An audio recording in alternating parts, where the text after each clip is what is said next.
గురువారం జాతీయ డెంగ్యూ వ్యాధి దినోత్సవం సందర్భంగా సూర్యాపేటలోని పాత డిఎంహెచ్ఓ కార్యాలయం వద్ద ఏఎన్ఎంలతో కలిసి అవగాహన ర్యాలీని జిల్లా వైద్య ఆరోగ్య శాఖ అధికారి డాక్టర్ కోటా చలం ప్రారంభించారు. ఈ సందర్భంగా ఆయన మాట్లాడారు.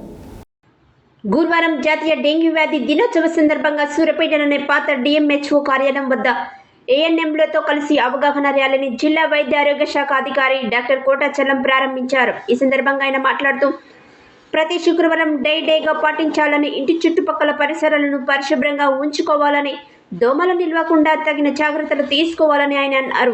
దోమలు కుట్టకుండా జాగ్రత్తలు తీసుకోవాలని అన్నారు.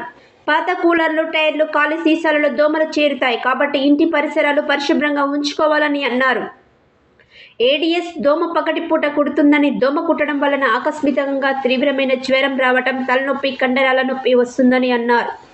వ్యాధి సోకిన వారిని దగ్గరలోని ప్రభుత్వ ఆసుపత్రికి తీసుకుని వెళ్లి వైద్యం అందించాలని అన్నారు. ఈ కార్యక్రమంలో జిల్లా వ్యాక్సినేషన్ అధికారి డాక్టర్ వెంకటరమణ, డాక్టర్ నాచియా కీటక జనిత వ్యాధుల నివారణ విభాగం డెమో అంజయ్య, ఏఎంఓ మోతీలాల్, షాముద్దీన్, నర్సయ్య, శ్రీనివాసరాజ్, ఏఎన్ఎంలు పాల్గొన్నారు.